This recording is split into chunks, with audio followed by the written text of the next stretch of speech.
नमस्कार मित्रांनो, अशोक मामा या मालिकेच्या आजच्या भागात आपण बघणार आहोत. आता अर्जुनला संध्याकाळी जेवणासाठी घरी बोलवलेलं असतं तेव्हा सगळ्यांच्या गप्पा सुरू असतात. तेव्हा अर्जुन संयमीला म्हणत असतो, आपलं जे पॅशन आहे ना ते फॉलो करणं इम्पॉर्टंट आहे. आता मलाच बघ, आता मला बघ, माऊला बघ, आम्ही आमचं पॅशन फॉलो करतो. भैरवीचा विषय निघाल्यामुळे अशोक मामा सगळ्यांना विचारतात, अरे भैरवी कुठे गेली, दिसत नाहीये. तेव्हा इरा म्हणते, तिच्या ऑफिसचा कॉन्फरन्स कॉल चालू आहे आतमध्ये. तेव्हा अर्जुन म्हणतो, आता काय किती वेळ लागेल काय माहिती. तितक्यात भैरवी हॅलो असं सगळ्यांना म्हणत तिथे येते. तेव्हा अशोक मामा तिला म्हणतात, या 100 वर्ष आयुष्य आहे तुम्हाला.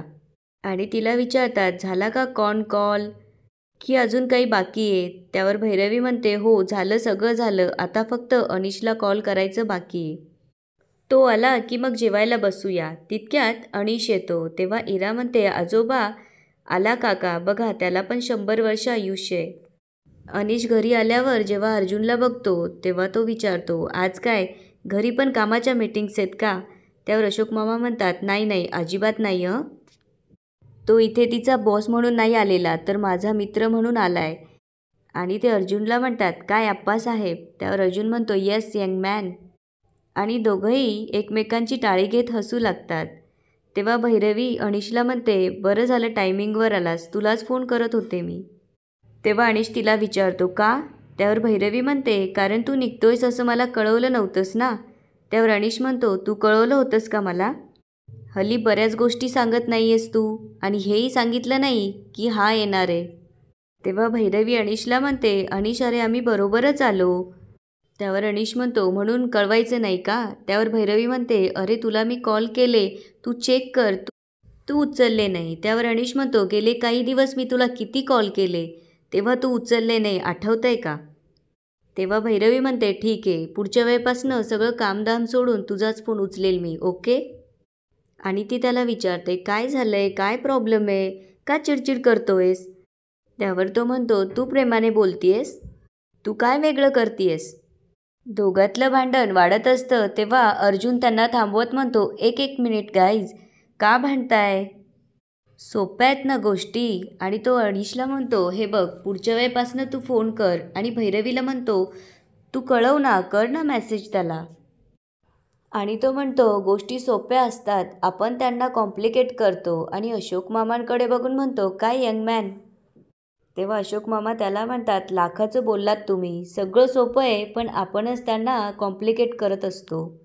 तेव्हा अर्जुन म्हणतो, चला आता भूक लागली, आपण जेवायला घेऊयात. आणि सगळेजण तिथून उठून जातात. आता अर्जुन जेवण करून गेलेला असतो. इकडे इरा आणि ईशान उशीवरनं भांडत असतात. तेव्हा अशोक मामा त्यांना म्हणतात, काय चाललंय तुमचं, चला गपचूप गाद्या घाला चला. तेव्हा ईशान त्यांना म्हणतो, आजोबा तुम्ही संयमीताईला ओरडा ना, ही बघा ना मोबाईलवरती ती गाद्या नाही घालत आहे. त्यावर अशोक मामा म्हणतात, तुला काय करायचं आहे, तू तुझं काम कर. आणि ते संयमीला विचारतात, तू काय करतेस इकडे. त्यावर ती म्हणते, आजोबा मी कुकिंगचे क्लासेस बघतीये. तेव्हा अशोक मामा तिला म्हणतात, या वेळेला वाजले किती. तेव्हा राधावहिनी आणि किशाभाऊ त्यांची गंमत बघत असतात. राधावहिनी किशाभाऊला म्हणते, हाच मोका आहे आपल्या नाटकाची 3री घंटा वाजवण्याचा. त्यावर किशाभाऊ म्हणतो, हा पण मला कळतच नाही ना काय चाललंय सारं. त्यावर ती म्हणते, अरे काय कळत नाही तुम्हाला, अहो बोंबाबोंब करा म्हणजे कान दुखतंय असं म्हणून आपण त्यांच्याकडून पैसे काढून घेऊ आणि तेच पैसे आपण खिशात घालू, चला बोंबला. तेव्हा किशाभाऊ कानाला हात लावून आई करत अशोक मामांसमोर ओरडत येतो. तेव्हा अशोक मामा त्याला विचारतात, आता याला काय झालंय बोंबलायला. तेव्हा राधावहिनी म्हणते, भाऊजी तुम्हाला काय सांगू, अचानकच झालं ना, त्यांचा कान दुखून राहिला. त्यावर अशोक मामा म्हणतात, काय काड्याबिड्या घातल्या की काय कानात. तेव्हा ईशान म्हणतो, 1 मिनटं थांबा, मी तुम्हाला हेल्प करतो. त्यावर ते दोघंही म्हणतात, नाही नको, तू जिथं आहे तिथंच बरं आहे. तेव्हा अशोक मामा त्यांना म्हणतात, आपण एक काम करूया, आपण डॉक्टरकडे जाऊया. त्यावर किशाभाऊ म्हणतो, नको, तुम्ही पैसे द्या, आम्ही जातो, तुम्हाला कशाला उगाच त्रास. त्यावर अशोक मामा म्हणतात, कसला त्रास त्यात, जाऊया आपण डॉक्टरकडे, डॉक्टर माझ्या ओळखीचा आहे. त्यावर राधावहिनी म्हणते, नको भाऊजी, खूप रात्र झाली आहे. तुम्ही एवढे थकून आलेत ना भाऊजी, आम्हाला बी शोभलं पाहिजे तुम्हाला एवढं रात्रीचा त्रास द्यायला. तेव्हा अशोक मामा त्यांचं काही ऐकायलाच तयार नसतात. त्यावर राधावहिनी म्हणते, भाऊजी आपण एक काम करू ना, आपण उद्या जाऊ. असं म्हणत किशाभाऊला ती तिथून घेऊन जाते.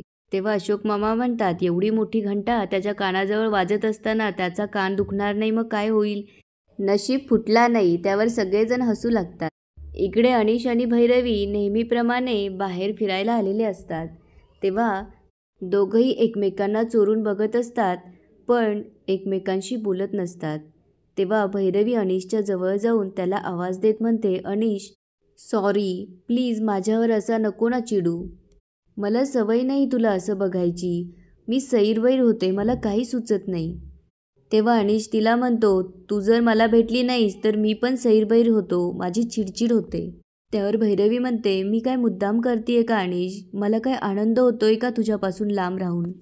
दिवसातून 17 वेळा आठवण येते तुझी. जर हा मेसेज टोन वाजला की असं वाटतं तुझाच मेसेज असेल. तेव्हा अनिश तिला विचारतो, माझ्या फोनची इतकी वाट बघतेस तू? मग मी फोन केल्यावर बोलायला पण तुझ्याकडे वेळ नसतो. त्यावर भैरवी म्हणते, ऑफकोर्स कोणालाही नसतो. तू बाबांना बघितलं ना, ते पण किती उशिरा येतात. तेव्हा तो भैरवीला म्हणतो, पण त्या अर्जुनला भेटण्यासाठी वेळ आहे तुझ्याकडे. हे ऐकल्यावर भैरवीला आश्चर्य वाटतं आणि ती म्हणते, व्हॉट?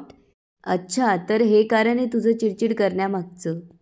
मला वाटलं होतं जेन्युनली मिस करतोयस. त्यावर तो म्हणतो, ऑफकोर्स करतोय. त्यावर भैरवी म्हणते, मिस नाही करतेस तू, जलस होतोय. तेव्हा अर्जुन म्हणतो, जेलसीसुद्धा प्रेमामुळेच निर्माण होते. त्यावर भैरवी म्हणते, sorry, I don't think so. आणि ती त्याला म्हणते, रॉजरसुद्धा असलंच काहीतरी बोलायचा. मला नाही पटलं ते कधी. अनिश वेगळा वाटला होता रे तुम्हाला, इतरांपेक्षा वेगळा. नाही, तुझ्याकडून मला ही अपेक्षा नव्हती. तेव्हा अनिश तिला म्हणतो, एक मिनिट, एवढं ड्रॅमॅटिक होण्याची काही गरज नाही. मी फक्त एवढंच म्हणतोय की माझ्यासाठी वेळ काढ, दॅट्स इट. तेव्हा भैरवी त्याला स्पष्टच बोलते, पुढच्या आठवड्यात मला वेळ नसणार आहे, हे तू ॲक्सेप्ट केलं तर बरं होईल. असं म्हणून ती तिथून जाऊ लागते आणि जाता जाता म्हणते, आणि थँक्स. त्यावर तो विचारतो, कशाबद्दल? त्यावर ती म्हणते, बरं झालं खरं बोललास ते, नाहीतर मला उगाचच गिल्टी वाटत होतं. आणि ती तिथून निघून जाते. घरी आल्यावरती दोघांनाही झोप लागत नसते आणि ते दोघंही एकमेकांचा फक्त विचार करत असतात.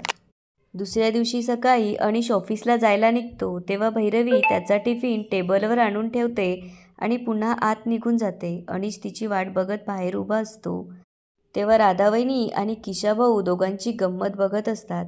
भैरवी आल्यावर अनिश तिला म्हणतो, जर तुला वेळ असेल तर आपण सोबत जाऊया का? त्यावर भैरवी म्हणते, नाही नको. अनिश तिला विचारतो, मला जरा तुझ्याशी. त्यावर भैरवी म्हणते, आपण नंतर बोलूया, मला उशीर होतोय. तितक्यात किशाभाऊचा कान दुखायचा ड्रामा सुरू होतो आणि याच ठिकाणी आजचा एपिसोड संपतो. आता पुढे काय होणार ते बघूया उद्याच्या एपिसोडमध्ये. धन्यवाद.